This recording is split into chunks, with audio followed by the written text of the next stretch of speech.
Henry, please keep away from that window. Don't take chances if you think we're in danger. Elsa, she's going to see that man next door again. I don't like it. Oh, I don't worry about her. It's all right, dear brother. Just don't take unnecessary risks.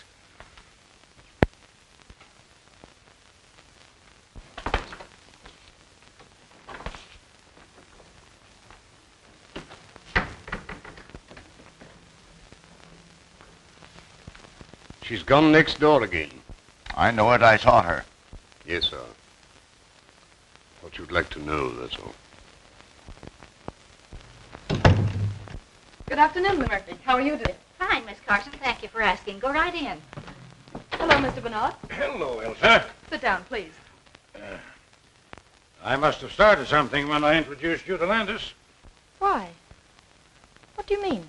Did you come over just to have tea with an old man? Or is someone else coming? I don't know. Of course, if Jim drops in. Oh, him now, is it? Well, Landis is a fine chap, all right, but detectives shouldn't get married. Not until they retire. What do you mean? How about that lady who lives next door to us? Mrs. Tallman? Why, your aunt and I are just old friends. So I've noticed. Say, if you get any more crazy notions about me, you can meet Landis in your uncle's home instead of my garden. If you knew how I've hated my uncle's house, and now it's even worse. I've wanted to talk to you about this, Mr. Bernard. I don't feel that everything's right with my uncles. Financially? Oh, no, it isn't that. It's just little things I notice. Well, tell me some of the things, Elsa. Well, none of them seems anything by itself. Oh, I suppose it's natural enough for two elderly men not to venture out of the house after dark.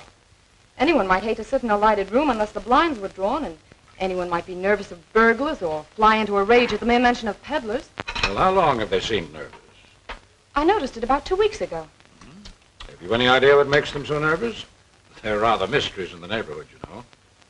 I've wondered about Deegan. Who's Deegan? He was the last man we had. He shouted all sorts of threats when Uncle Henry discharged him. I don't think he'd do anything really dangerous, though. I like Deegan. Much better, in fact, than our present man, Foot.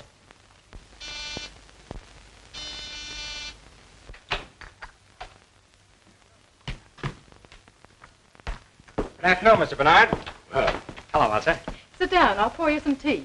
Are you all through? Yep. I have my man in jail, and my work here is finished. I'm going to town tonight. give my regards to all the gang at headquarters. I surely will, sir.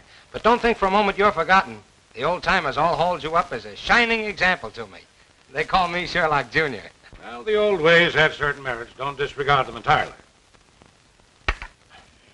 You're not finished already. What's the hurry? I was going to take you for a little drive. It's the last chance I'll have for a while. Don't mind me. I'll go for a stroll. Sit down. We have nothing to say that can't be said before you. Oh, haven't we? Hello, everybody. Having a little tea party? Mr. Landis, this is Mr. Blake. How are you? Oh, yeah. Mr. Blake is my paying guest. Calls himself a chemist. And if making horrible stenches is any criterion, he is. I'll surprise you one of these days and make Dr. Milliken take a back seat. I'll bet he's worried. Mr. Blake in? Oh, excuse me. What is it, chum? Oh, excuse me, please. I want some carbon tetrachloride. Oh, what do you know about carbon tetrachloride? Oh, me want a material. Oh, yeah?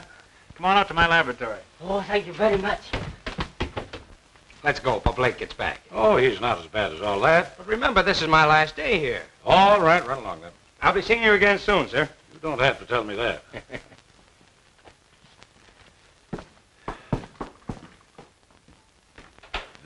What a glorious thing youth is. Pity it's wasted on the young. I beg your pardon, sir? Oh, nothing. Aren't you going to let Mr. Blake have some tea? What's the matter, Blake? Oh, nothing. Is Miss Carson gone? That's your hated rival kidnapper. Who is he? Oh, a youngster who got on the detective force through political pull, then upset all predictions by making good. I should think she's better than that. She'll inherit all her uncle's money, won't she? Yes, and the old misers are quite wealthy, too.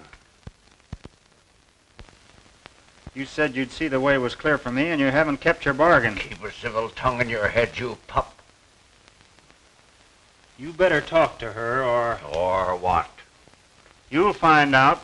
Any more of this double-crossing, and I'll wring that scrawny old neck of yours.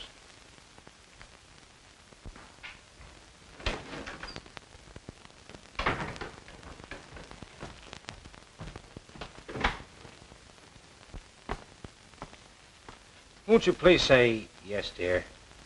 I can't now. Oh, it's no use pretending I love my uncles. I don't. They wouldn't let me when my mother and father were killed and I first came to live with them. But they need me, Jim.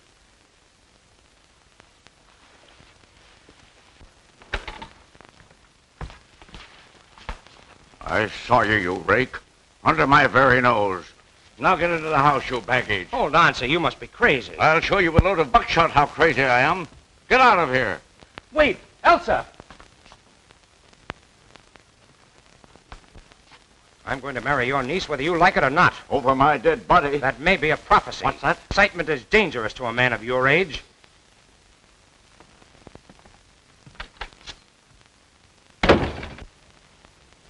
Thank you. I'm glad to see you home again, Mrs. Tallman. Oh, that's very nice of you to say so. For two reasons. Have you seen Elsa's uncles lately? I'm as welcome in that house as a polecat at a garden party.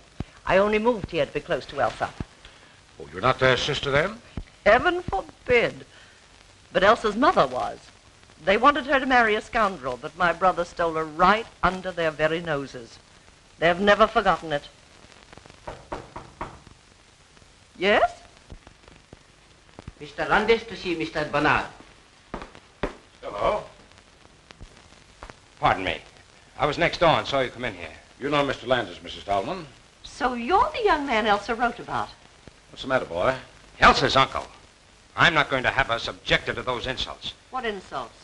What did he do? A couple of things that I won't stand for, and said that I would marry her only over his dead body. That's not a bad idea. What have they got against me? Perhaps they don't like detectives. Just what do you mean by that? Well, nothing, but they won't even speak to me, and I'm retired. I've decided not to leave tonight.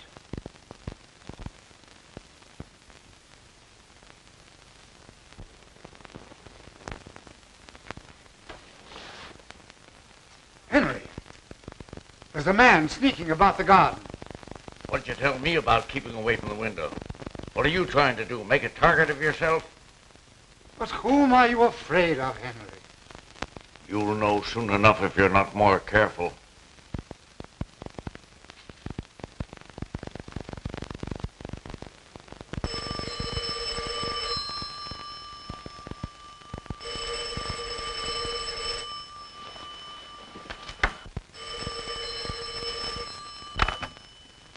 Hello? Hello? Who is it? Well, sir. Please come over. Something terrible has happened. I'll be over as soon as I get dressed. Oh, please, Mr. Bernard, tell me what to do. There, now, dear, keep cool. Now tell me, what's happened? Uncle Henry. In there.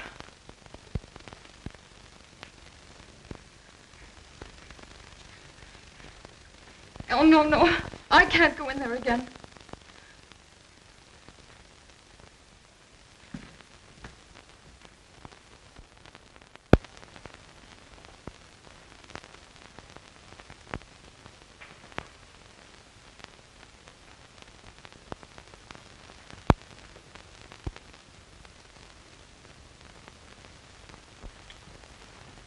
Hello, Doctor. Henry Carson is in there in the library, stabbed in the back. Great Scott. Murdered?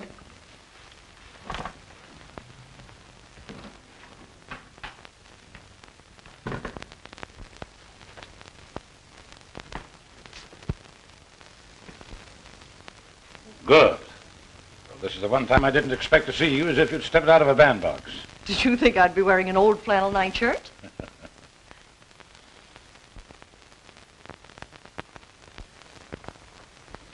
There. It was a dreadful shock, wasn't it?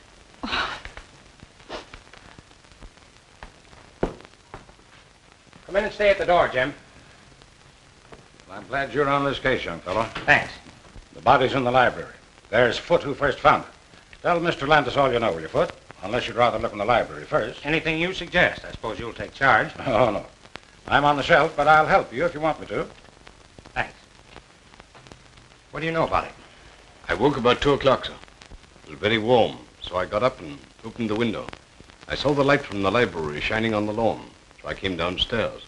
I thought Mr. Henry was asleep. I shook him very gently, but he wasn't asleep. So I called Miss Elsa. Elsa, were you awake when the butler rapped on your door? Yes. I mean, no, I don't think so. Did you hear anything unusual before he rapped? No, I didn't. I see. And now may I be permitted to suggest that Mrs. Tallman take Miss Carson up to her room? Well, you don't have to. I was going to do it anyway. On your way, young lady. Oh, Uncle Charles, don't come down, please. Why not? What's the matter? We hope to break it to you gently, Charles, but you'll have to know it sooner or later. What is it? Why don't you tell me? It's Uncle Henry. He's dead. Dead? Henry. I knew it. My poor brother. I'll go next.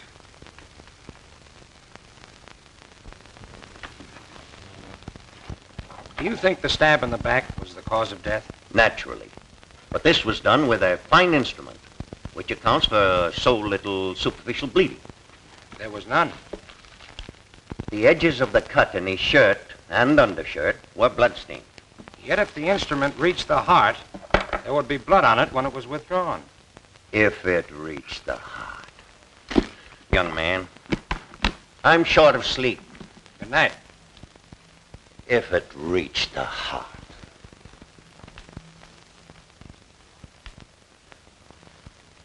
Seems annoyed, doesn't he? Well, naturally. First you doubt the wound as the cause of death. Then you talk about it having reached the heart. That's right. So I think I'll be saying good night, too. Now, listen. I don't want to bother you if you're not interested, but I'd be mighty grateful for your advice and assistance. Will you help? Well, if you put it that way, I'll do what I can. Okay. Would you prefer to work independently, or shall we compare notes as we go along? Well, we'll make notes as we go along and then draw our own conclusions. Swell. Now, if you don't mind, I'll start with this room. All right, young fella, go ahead. I'll follow you.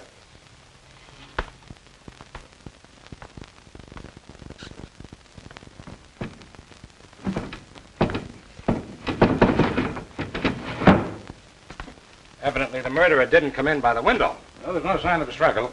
Carson was stabbed without warning as he sat at his desk, not moved to that position afterwards.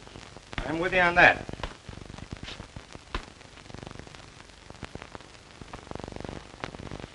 Hey, look here a minute. How do you suppose that blood got there? Did you expect to find it? No, just noticed it. What do you make of it?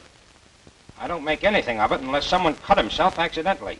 Carson's wound never bled like that. Look, there's a little mark here, too, in line with these spots, where a sharp point scratched the shellac. That's interesting. Someone dropped a sharp instrument here that had blood on it, and the blood dripped a little. Mm-hmm. Well, for the present, that explanation ought to serve. But where's the weapon? I haven't seen a sign of any possible weapon, blood-stained or not. What's that on the little table by the sofa?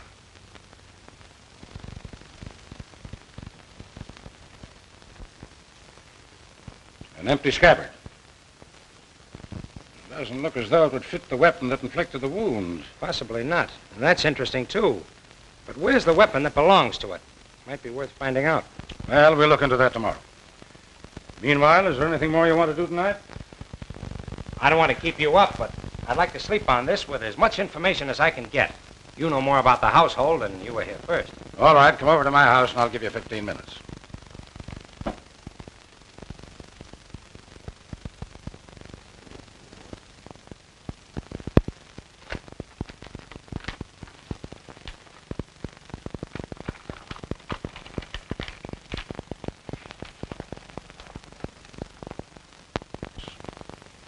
Only got to know Elsa through her aunt, Mrs. Tallman. Well, that about covers everyone. Well, except Peter Blake, my lodger. What has he to do with it? Oh, probably nothing. But he's had his eye on Elsa for some time, and he knows she'll inherit her uncle's fortune. Well, as far as that goes, I could be suspected myself. Or Mrs. Tallman. You remember what she said. Well, now there's something else. Elsa was very agitated, of course, but wouldn't let me send for the police, which struck me as, well, unusual. She naturally wants to have the murderer punished. Yes, you think so? Yet when I suggested that she send for her aunt, she stammered a very poor excuse. But you did send for her. Oh, yes. Now, don't misunderstand me. I don't for a moment suspect either one of these two women. But there's something peculiar at the back of Elsa's attitude. She's fond of her aunt, isn't she? Oh, devoted to her. Well, I guess that's all. Well, yeah. Let me show you what I found. I found it beneath the dead man's hand.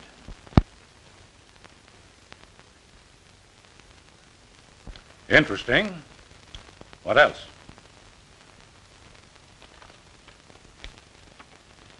A dead mouse. That's interesting, too. It's prima facie evidence against the housemaid, but it's not just the kind of evidence we're looking for, is it? Maybe not. Who knows? Good morning, dear. I wanted a moment with you alone before Bernard arrives. Let's go to the sitting room. I'm afraid I had no washout this morning. I hardly slept all night. I know the shock must have been terrible.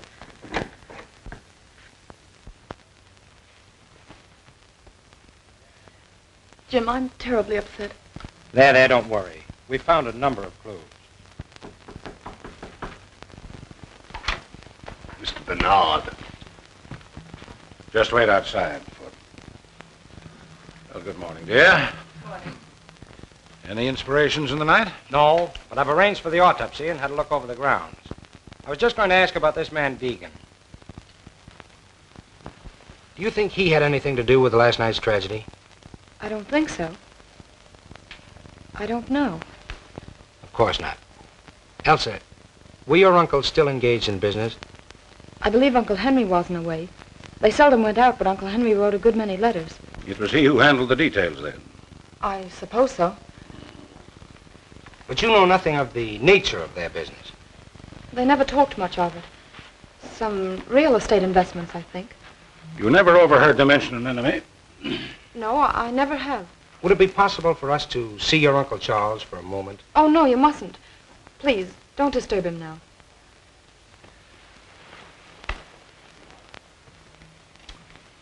You know what he meant when he said, I knew it. Only that he's been afraid of something for weeks. You know of any quarrels your uncles may have had with anyone? Anyone at all recently? Oh, don't mind me. If I'm guilty, I'll condemn myself. Did anyone else call at the house yesterday or last night? Well, what was that? Did anyone else call yesterday or last night? I don't think so. Won't you let me go now? Before you go, may I ask you one more question? What is it? Well, I just want to know whether you saw anyone other than the regular household about the place last night before the tragedy. No, I did not.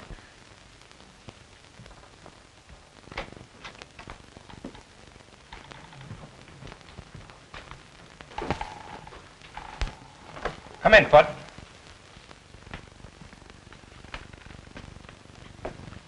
Sit down.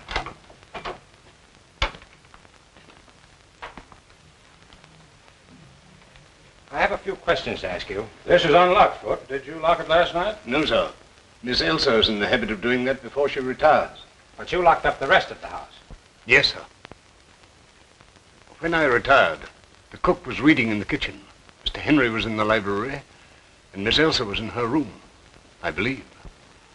Is there anyone else in the household? The housemaid, Helen Smith. Thanks, that's all. Send the cook in to us. Oh, wait. Did you see or hear anyone last night? Not exactly. What do you mean by that? Nothing, sir. Okay, send the cook in. A little experiment in psychology. Foot knows that we know he's holding something back. You'll have a good alibi. All the better. We'll check it and place him in the case one way or another. Come in. I'm afraid I don't know your name. Miss Dubbin, sir. Now, Miss Dubbin, I want you to tell me what happened last night. Sit down, please. Well, it was after dinner when the dishes was washed up with the help of Helen Smith, who is always neat and helpful with a quiet tongue and tidy ways. Not like that Mr. Foote who thinks he owns the house. Skip that. Go ahead. Mr. Foote had some silver to polish in the pantry, so I settled down to read a book called Passions in the Purple. And, sir, while I don't go much for princes or princesses in a rule, I must say those two was as deserving a pair of young lovers as you could ever hope to find. Exactly. And after you read about them for a while, you went to bed. Yes, sir, but it was quite late. And then I had such a fright. What frightened you? It was nearly midnight when suddenly I looked up from the book page as if some power outside myself had drawn my eyes to the window. And there was a man's face, right up against the glass. I nearly fell off at the chair, because in the book the prince has been captured. Did you recognize the face? No, sir. I was much too scared. Did you warn Mr. Henry? Me warn Mr. Henry? With his terrible temper? No, sir. But I told Mr. Foote this morning. Quite right. We won't detain you any longer. You may go.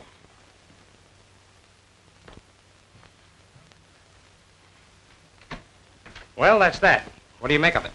I think I'd like to have a few more words with our friend Foote.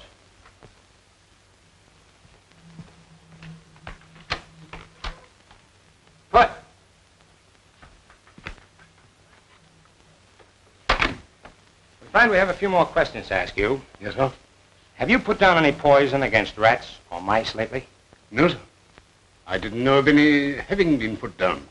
Say, by the way, why didn't you tell us about the face at the window last night?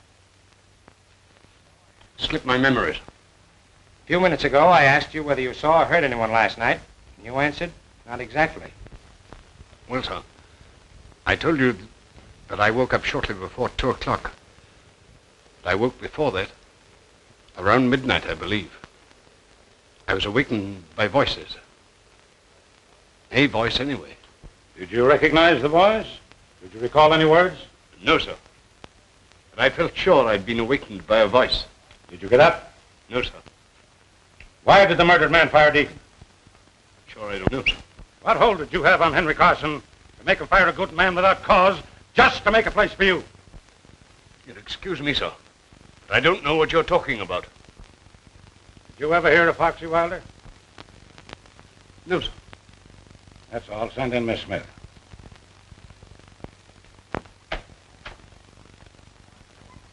What was all that about? The shot in the dark that hit him. Did you see Foote take it? I certainly did. Who's the man? Forger that I haven't seen for 15 years or so. He was arrested twice, but wiggled out of both convictions. We have his fingerprints, though, and I'm practically certain he's the same. The idea that he might have had a hold on Carson out of the past is interesting. Yes, very interesting.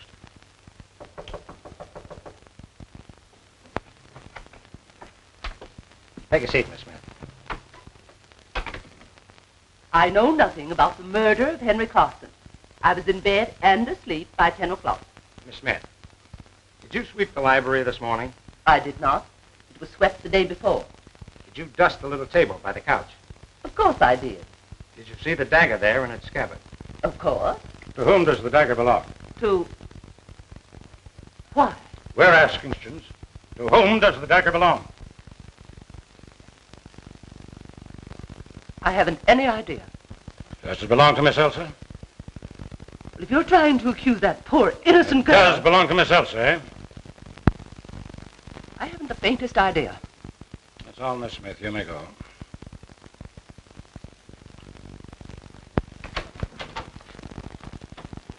Well, you found out what you wanted to know. Now, look here. You don't imagine that Elsa... I imagine nothing. There's a lot of things I want to know.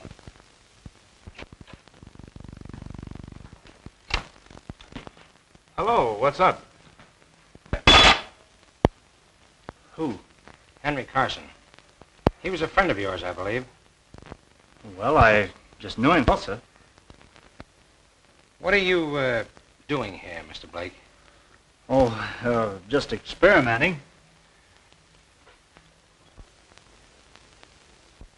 You have a lot of poison gas, I see. Why, yes. Oh, no, not exactly. But say, Mr. Landis, I wouldn't think of killing old Carson. Oh, of course not. We'll be ready in a few minutes. Why, I'm out to lunch. I have an engagement. Going far? Oh, no, just around here.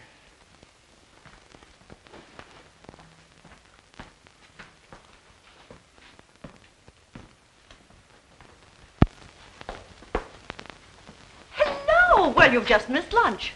What's the bag for? Uncle Charles insisted I come to stay with you. Well, wonders never cease. Well, you're welcome, my dear. Take any room you like upstairs and make yourself at home. Are you acting as convoys? Well, no, we just met outside. Landis wanted to call on you, so I came to take care of him. Well, a lot of help you'd be. Step into the drawing room. Chong, take Miss Elsa's bag upstairs. We'll just see what they want.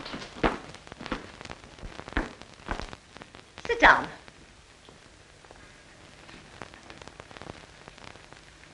You want to talk to me? Did I or did I not kill Henry Carson? That'll do for a start. Well, what do you think? You're a detective? You'd be surprised at the number of charming-looking women that permit themselves the luxury of murder. You know, I'm beginning to like you. But you haven't answered my question.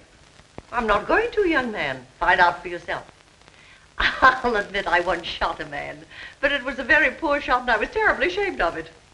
Carson's death was no great grief to you, was it? No. I'm a good hater, as anyone who is unkind to Elsa will find out. Have you been in touch with the Carson house lately? Let's see. We talked it over last night. But we couldn't imagine who might have done it. I mean, were you in touch with the Carson house, Mrs. Tallman? Why, I haven't seen Aunt Marion for days. But you talked to her. After we found Uncle Henry, Aunt Marion came over, you know. Don't be silly, child. You telephoned me last night about 10 o'clock and asked me to come over. Why didn't you tell us that, Elsa?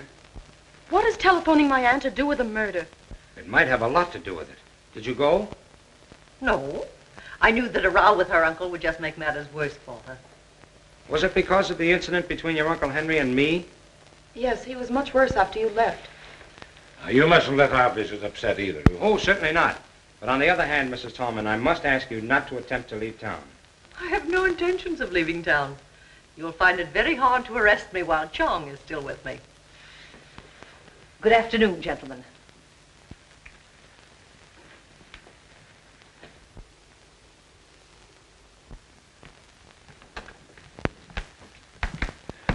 I'll inform Mr. Carson that you're here, sir. Say, Foot seems like cocky. Did you notice the change?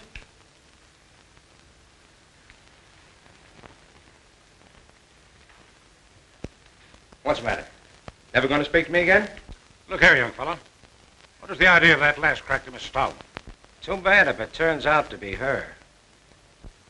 You go chase yourself. Well, gentlemen, here I am. Be seated, gentlemen, please.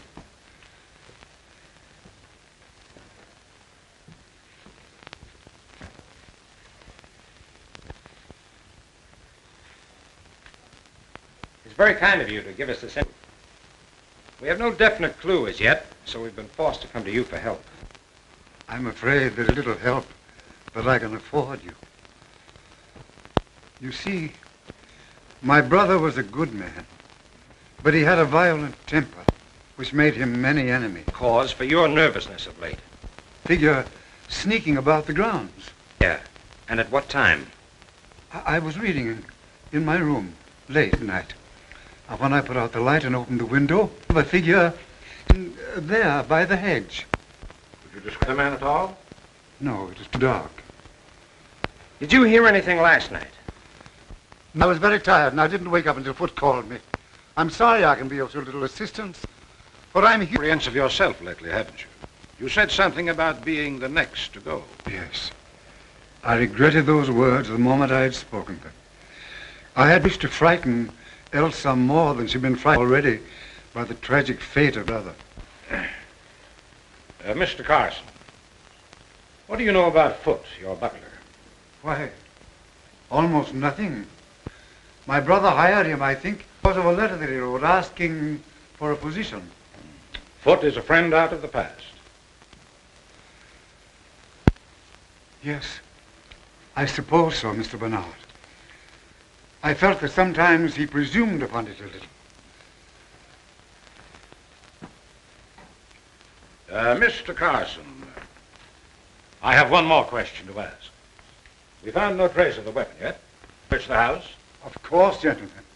Search wherever you will.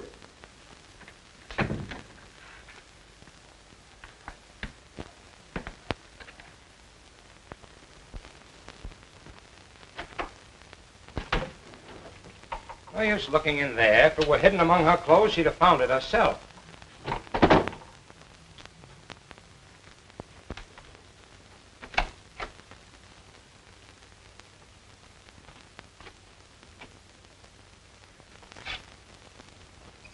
Curious? Look at it.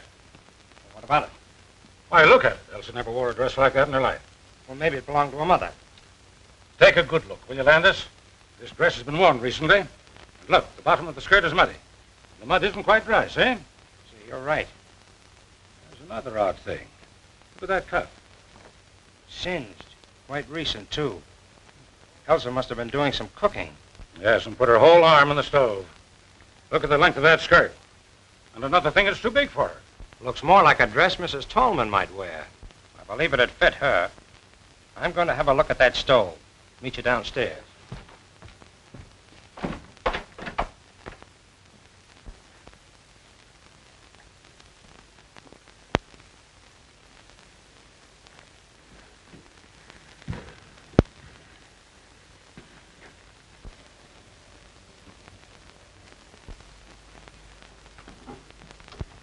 Excuse me, sir.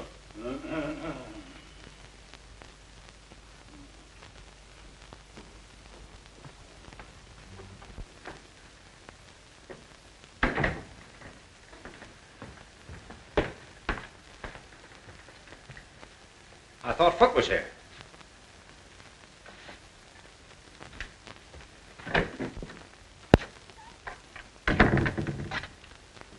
Foot. Do you remember anything more about the voice that awakened you earlier in the evening? I really don't remember anything more than I told you, sir. Well, do me a favor and try hard to remember now, will you? I'll try, sir.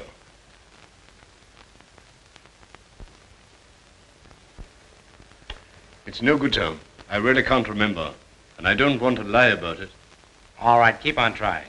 I'll do that with pleasure, sir.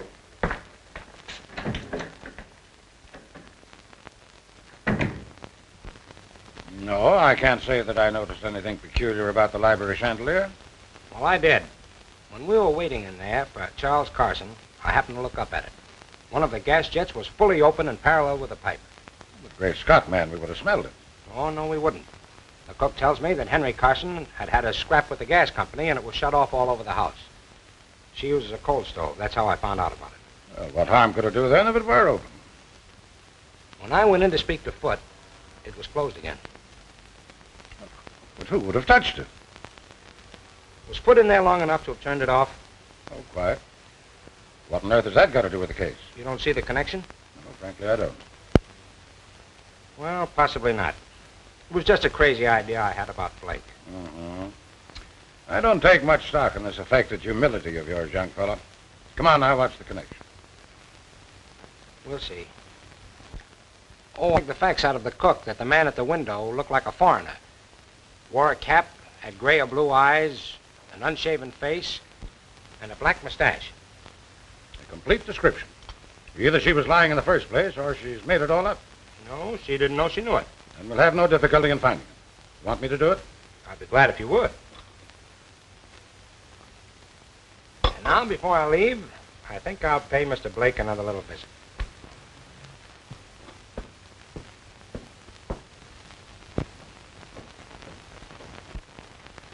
Look here, what do you want to know all this for? You prefer not to answer? No, I don't mind. I was only joking. The fact is, I'm working on a new infallible gas disinfectant for rooms where people have had contagious diseases. You have a number of gas containers here. What are they? Why, there's natural gas, there's And in those carboys? ether, ammonia, and chloroform. Is this the company that supplies you, Bar Chemical Company? Yes? Anyone come in here? Well, there was Chong, you know. But wait, that fellow Foot from over at Carson's was in here one day. What did he want? Oh, I'd promised Elsa a good cleaning fluid for her gloves, and she sent Foot over for it. That was 3 days ago.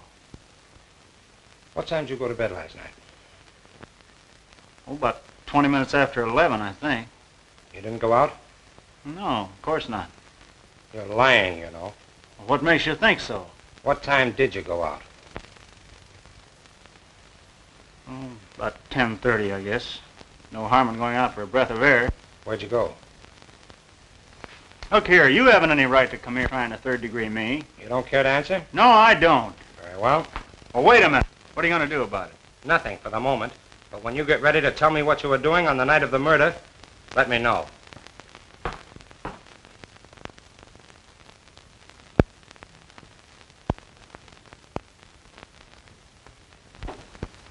Good morning, good morning.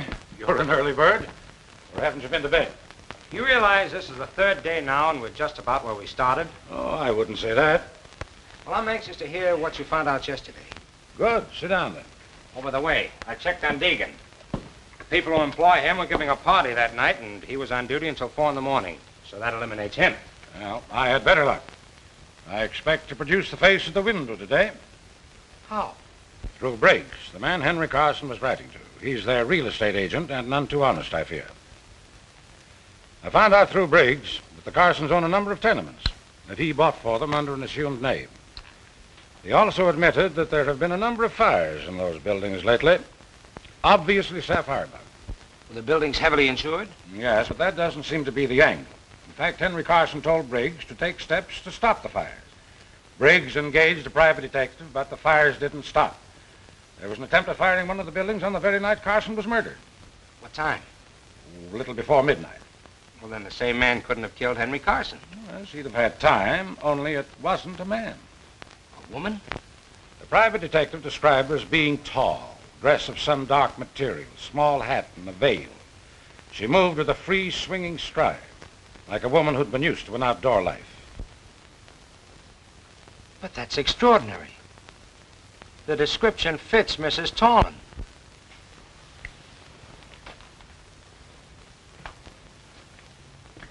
I knew you'd say that.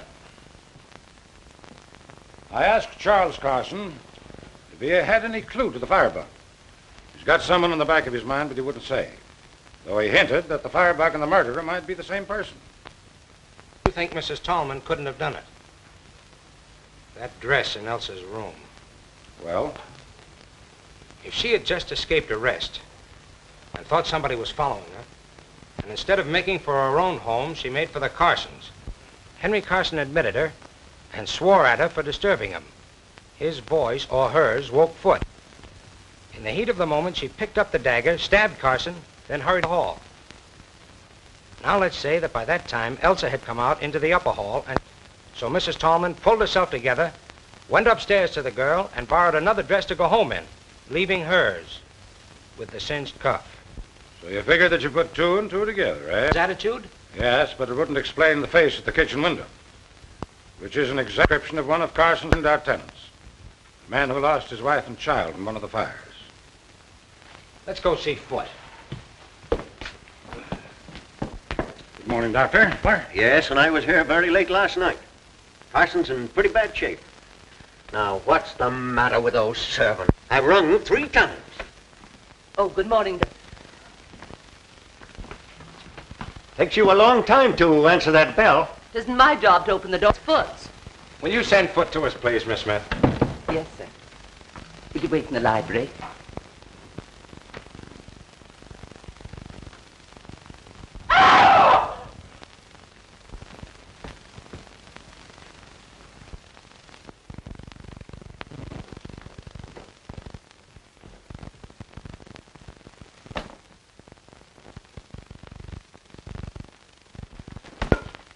What's the matter? What happened? Foot! Foot! Oh, Mr. Landis, what's the matter? Foot isn't here, sir. What? The fact is, Mr. Carson, Foot has been injured. What? How could he be? He had too busy leaving the house at this hour of the day. What's dead? Dead? Foot? Oh, nonsense. Now, don't get excited, Mr. Carson. Foot was killed last night. Murdered? Was he killed here? Mr. Landis, was he killed here? That's right. What does it mean?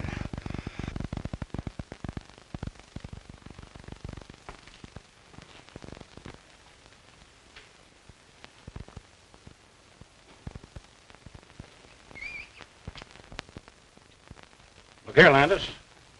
What do you make of this? Looks as if some very muddy article was dragged across the sill. You see that out there? Yes. Flower bed is covered with footprints that have been carefully trodden out.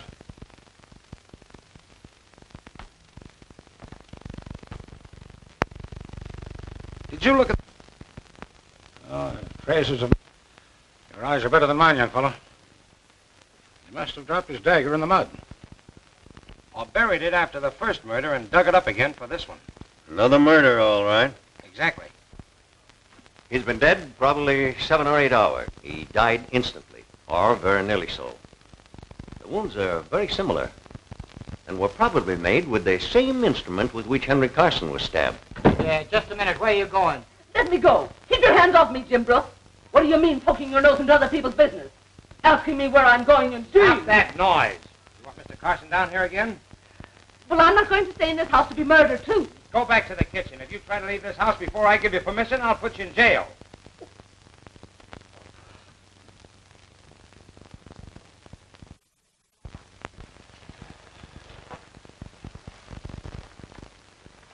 Helen Smith is gone, and there's only the cook, so I had to come back. Yes, dear, we let her go home.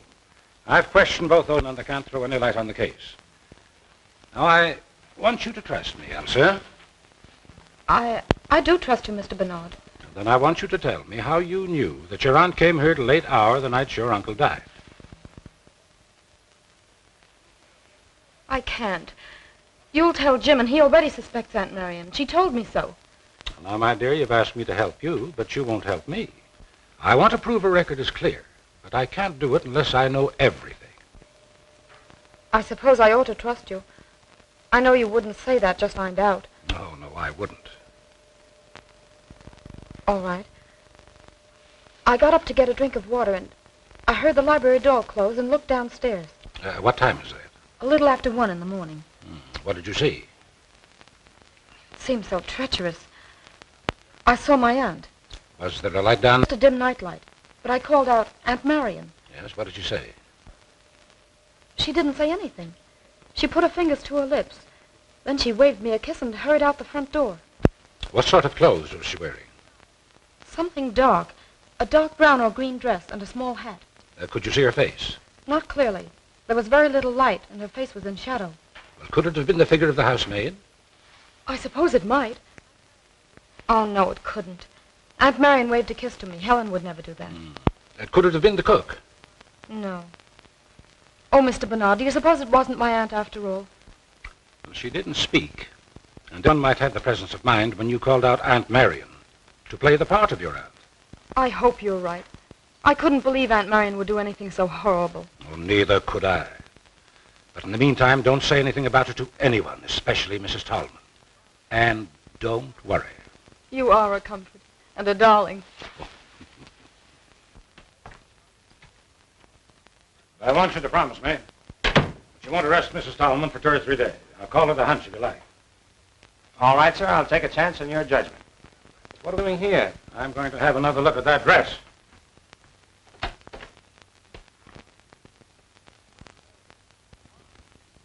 Gone. Gone. I'll have a chat with Elsa about it.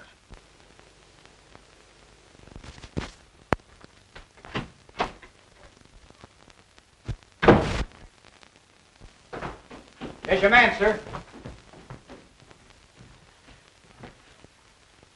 Is this the man you saw at the window? It's the very man, sir. We have a few questions to ask you. Come in here.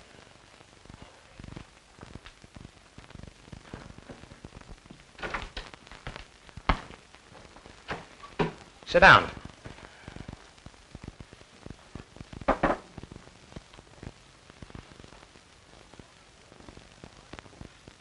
Honest gentlemen, I don't know nothing about it. Don't worry about that now. Sit down. We haven't accused you of anything yet, you know. Now, you tell us your story in your own way. Well, it was like this. A month ago, I was a contented man with a wife and a baby. He was as pretty a kid as... Well, I'd been working one night, and I was getting home late. I saw a lot of people running towards my street, so So I ran too.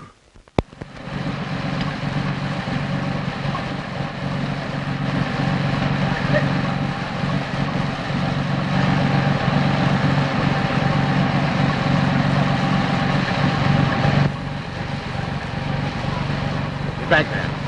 But my wife and kid, they're in fire. Everybody's out. My wife and kid, are they safe?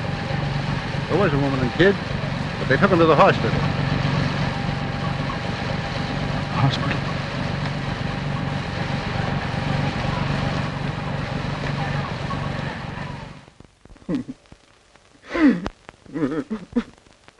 Excuse me, gentlemen. I ain't been the same since that night. Well, I rushed over to the hospital, and there was Alice and little Bill lying in a bed together with a sheet pulled over their faces. So you set out to find the owner of the building? That's it, sir. All I was asking was the price of a tombstone, like Alice had wanted, that's all. But Briggs, he wouldn't tell me. So a friend of mine in the fire department, he made him spill the names of the owners and their address. So you came out here? That's right, sir. But I couldn't get here till late because I got mixed up finding the place. Must have been about 11:30 by the time I got here. What did you do after you got to the house? Well, I looked in the back window. There was a woman there sitting and reading. Well, she let out a yell, so I ducked. You mean you went home? No, sir. I wanted my rights. I came round this window here, but all of a sudden the lights upstairs went out. So I ducked, scared somebody might look down and see me. That's just what happened. You were seen. Now come clean. So help me, I'm telling the truth. Well, after a while, I crept back and looked under the shade. At this desk here, there was an old man looking over some papers. Did you rap on the window? Not me, sir. I wasn't looking for trouble. I just walked along the house to see what kind of a car they had, to see if they was rich. The garage was empty, so I went home. Is that all? I guess that's all. But I didn't murder the old man. You better tell us everything, Bell. Oh, what's the use? You wouldn't believe me. Why don't you try? Well, it was like this, sir. The garage was all dark inside, but I carry a torch, and just as I took it out, something hissed at me from the back of the garage. Hissed at you? Yes, sir, I'll swear to it. It scared me so bad that I ducked again. Then how did you know there was no car there? Well, after a while, I came back, and I flashed on the torch, and that time I saw it. Well, what was it? I said you wouldn't believe me, but I'll take my oath it was a snake, wiggling away toward the back. You sure it wasn't a long red herring? I'll take my oath it was a snake. So you went home? Yes, sir. I went straight home as fast as I could. You're never near this place more? Well, I never found out the address till the day before. How could I come? You came again? I never did, sir. I never came near that place again. You came here last night, crept in, stabbed another man at that desk, just as you stabbed Henry Carson. I didn't, sir. I didn't. I swear I didn't. Where were you last night after midnight? I was in the picture show. Anybody with you to prove it? No, sir. I went alone. I'm going to send this fellow home now, but don't lose track of him for a few days. All right, Val. You can go home now. Oh, home? And I'm going to see what I can do about raising the price of that tombstone. Thank you. Thank you, sir. Well, what do you make of it? Well, that was a shot in the dark that didn't strike home. But let's see else about that dress. I'm convinced that dress was worn by the woman she mistook for her aunt. Do you really think it possible that it was Helen Smith or the cook? I didn't take the Helen Smith. She showed a vicious temper and was quite callous at leaving Elsa alone. And for a good cook, Miss Devon strikes me as being unconvincingly brainless. She told the truth about the man at the window. Yes. And she was the only person in the household that was up late the night that Henry Carson met his death. And so far as we know, she was alone downstairs with Foote last night when he died.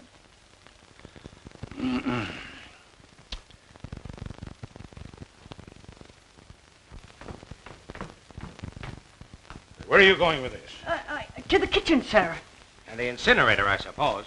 No, sir. Miss Elsie thought I might be able to wear it. Elsa!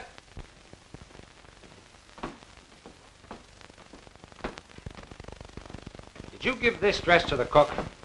Why, yes. I found it at the bottom of Foot's trunk. Foot? Well, Foot must have planted that dress in here. And it would be the logical place for him to hide anything else, while Elsa was away.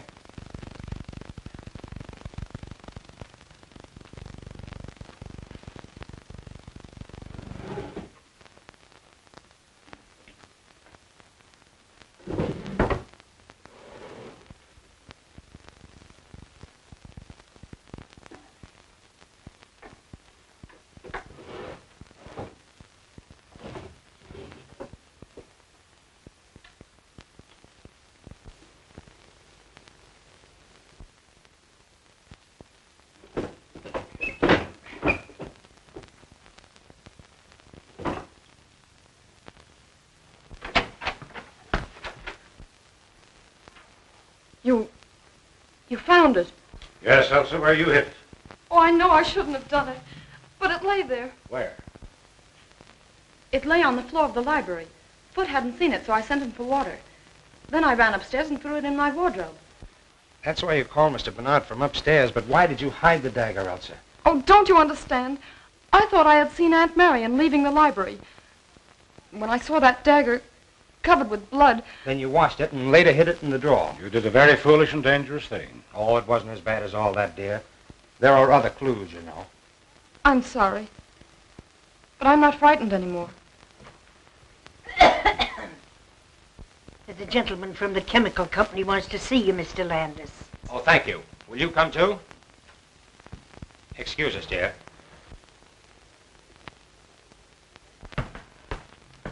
Did you see, Blake? No, I didn't. What new theory is this? It's not a theory.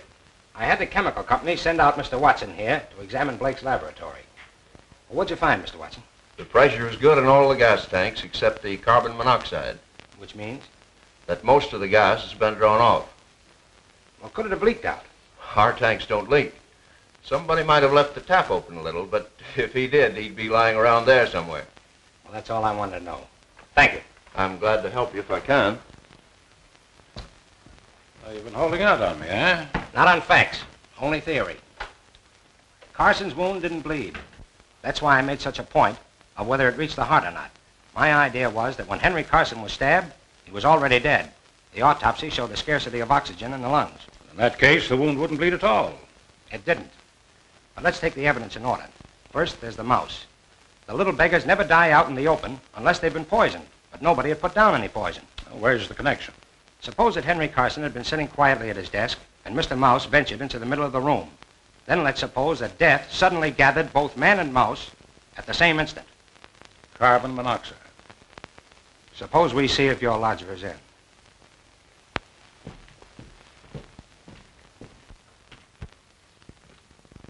Well, it looks like he skipped. I'll broadcast his description. We'll soon pick him up. Say, Landis, how do you figure the gas got in the library? From the gas jet and the chandelier. Blake tapped the pipe and let in the carbon monoxide from the tank. Sounds interesting, but I'm inclined to think it's all moonshine and coincidence. Now, how would that hook up with the stabbing of Henry Carson and the stabbing of Foot and the dagger and the disappearing dress and the woman in the hallway? Were they all in the plot together? We're not even sure that Foot and Carson were stabbed with the same dagger. We're sure they weren't. Elsa hid it long before Foot was murdered. Oh, quite so. Well, that doesn't prove that both men were not stabbed with one and the same dagger. For the love of Mike, man, you don't suspect Elsa. I don't think Henry Carson was stabbed with the dagger at all. It was planted there. On the evidence of Elsa, the dagger was covered with blood. It dripped on the floor. And yet the wound did not bleed. Whatever blood was on the weapon came off on the clothes when it was withdrawn. That's right. Well, then we can eliminate at once both Arthur Bell and Peter Blake. For neither of them had the intelligence to conceive such well-planned crimes. Well, I'm not eliminating Blake, and I'm not eliminating Mrs. Tallman. All right. But there's an experiment I'd like to try. What is your experiment? Well, it's quite simple. All I ask is that you place yourself at my disposal tonight and possibly tomorrow night. Okay. If you still have a man watching Mrs. Tallman, I want you to call him off. And let me convey to Mrs. Tallman in a roundabout way that you've done so. You agree? I do.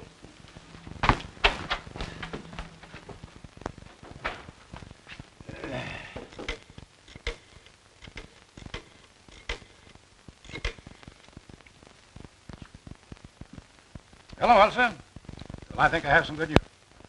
Landis has agreed to remove the man who's watching Mrs. Tallman. And he doesn't suspect her anymore? Oh, may I tell her so? Oh, I don't see why I shouldn't tell her. I don't think there's any secret about it. Well, I wouldn't be surprised if we had the real culprit any time now. Oh, it's a pleasure. Goodbye. All right, I've called off my man. What next? I want you to go back to your hotel and stay there quite openly. And about 11 tonight, slip out and creep up to my back door without letting anyone see you. Anyone at all. Can you do it? I think so. All right, then. Off with you.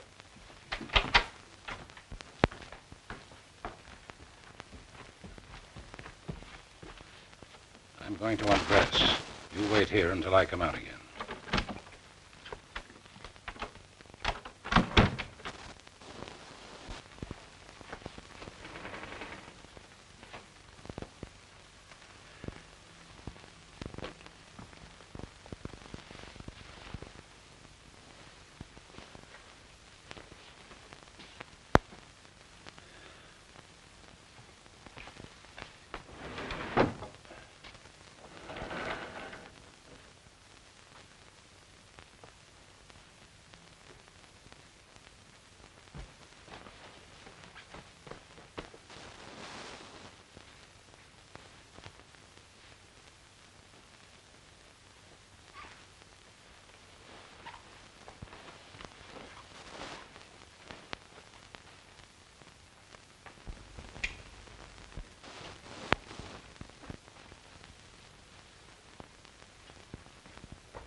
Say, what's the idea?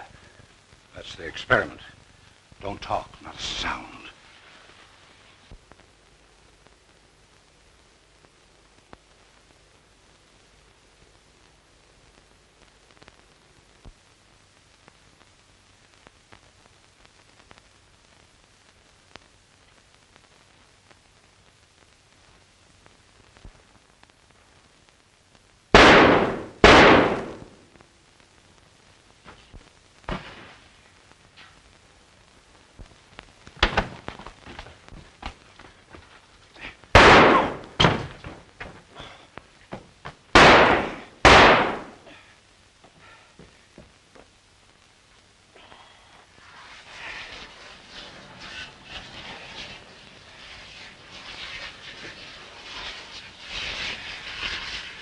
That's safe. Come on.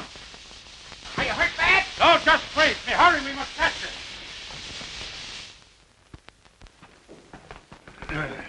Where the deuce are you going? What is all this? Now, this is my show, Landis. Bruce here is the detective working for me. You identified the firebug, Bruce? All but the dresser. Same height, carriage, and walk. Uh-huh.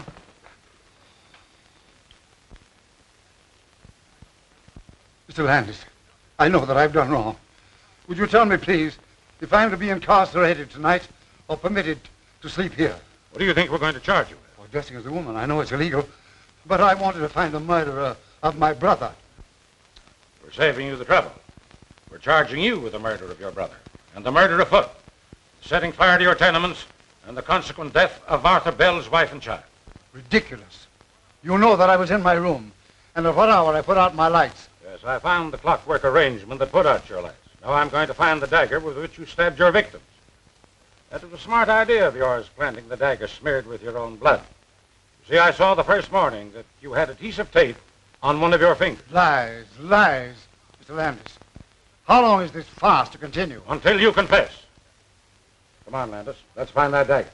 I think I know where to look. One moment, gentlemen, please. I admit I'm the firebug. Unfortunately, I'm the miserable victim of a pathological mania. But I know nothing about the murder of my brother or afoot. That woman next door did it. You murdered them both. You fired your buildings for the insurance. Then you came home that night and found your brother, as you thought, asleep. With him out of the way, you would possess his fortune as well as your own. You saw the letter he was writing to Briggs, and you stabbed him to put an end to him and his interference. You're mad. But Elsa Scry Wakenfoot, who came down and found you in feminine attire. He proceeded to blackmail you. You lured him into the library where you stabbed him as you did your brother. Pray, tell me, where is the weapon with which you imagine I killed my poor brother and Foot? It isn't in the house, so it must be somewhere in your course between the front door and the side door where you re-entered the house. Come on, Landis. We'll look the ground over again. Right. Oh, you've got your flashlight? Yes, well, we'll take Carson along.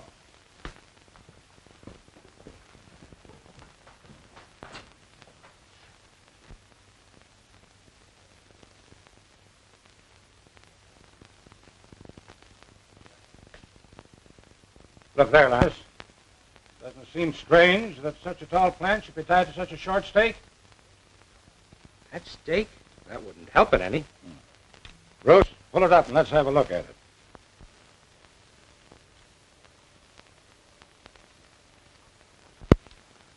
That accounts for the mud on Foot's back. You win, Bernard. But it took you years to do it. But I got you in the last trap. Okay, Bruce.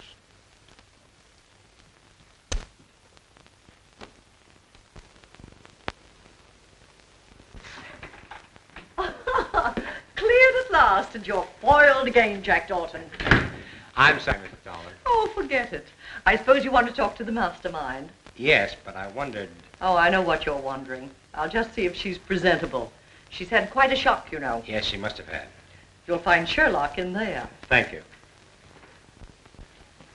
Good morning. Oh, good morning. Oh, don't get up. See, now that it's all over, do you mind telling me how you happen to suspect Carson? Not at all. You took it for granted that Carson wouldn't murder his own brother, and you never looked his way. I didn't and did. That's all.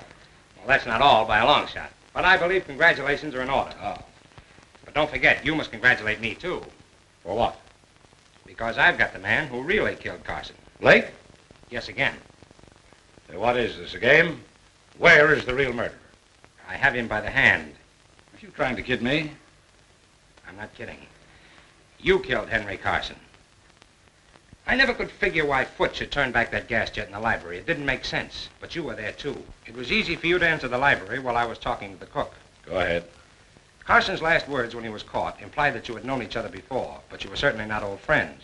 So you must have been enemies. You on the side of the law, he against it. So far, you're right. But not once could I get evidence to justify an arrest. Now, what else, young fellow? There was Arthur Bell and the hiss of the snake. I took another look at the Carson garage this afternoon. In the back wall, behind the firewood, is a small hole recently bored leading to your garage. And there are yards of rubber tubing in the back seat of your car. Naturally. It's no dice. You'd already opened the gas jet in the library that day you called about the fence. Mm-hmm. What else? You made sure that Henry Carson was at his desk. Then you connected the tube with the gas jet in the garage. You then went back to your own garage, connected the tube to the tank, and turned on the gas. That was the hiss that scared Bell. You let in enough gas to kill a dozen men and a mouse. Then you drew back the tube, and it was the end of that writhing tube that Bell saw. Of course, he thought it was a snake. And the confessed stabbing of Henry by Charles. Henry Carson was as dead as that mouse when his brother stabbed him. An interesting bit of reasoning. How long have you believed it? I suspected it days ago. You were so down on my theory of gas and so unwilling to involve Blake. Landers, you've done some fine reasoning. I never thought you'd figure it out. But you don't know the harm those two men have done. I came here to live with no idea but to trap them. You see, we never actually met, but they knew me as well as I knew them. Hello. Are you two still congratulating each other? We're pretty good. Well, there's someone outside who thinks so, too. Oh, you'll pardon me if I carry this investigation a little further. Won't you sit down, Mrs. Tallman? Certainly. Well, I suppose you're very busy now with Sean gone and Elsa on your hands, but if you have a minute, I've got something to tell you and something to ask you. An hour, if you like. Well, I thought you'd like to know that Landis has traced the murder of Henry Carson for me. What? But you didn't do it. Oh, of course not, but I've practically confessed it, and Landis has let the matter drop. Well, I'll be... Shh. That's all right, it's all right. What else could I do? You see, I found some rubber tubing that belonged to you hidden behind the firewood in the garage. I pawed it over to hide your fingerprints and leave my own, then I hid in the back of my car. But will you tell me, please, in confidence, how you got that tank of carbon monoxide to asphyxiate Henry Carson that night? That's the only thing I don't understand, the only thing that doesn't fit. Do you mean to say that you confessed to such a crime to shield me? But what else could I do? But I didn't do it. What? Then who the heck did? Well, you're just in time, children. For what? You accused Mr. Bernard of killing Carson. Now I'm going to tell you who really came. 2 weeks ago, I was fool enough to remark in Chong's hearing that if somebody would only murder Henry Carson, I'd be the happiest woman in the world. The morning after Henry was killed, I remembered. And knowing Chong's devotion to me, I accused him of it. He blandly admitted that he pried open a window, sneaked into your house, stole the gas from Blake's laboratory, and asphyxiated the old scoundrel. Well, I'll be... Shh. But he'll have to be arrested. Why, certainly. Where is he? On his way to China. Nevertheless, we'll get him. You were wondering where we'd spend our honeymoon. Well, it looks like China to me. You're a man, Forbin. Oh, fool. Well, have it your own way. But I'll tell you what I'll do. I'll marry you. Who asked you? Hold your tongue. I'm not asking you, I'm telling you.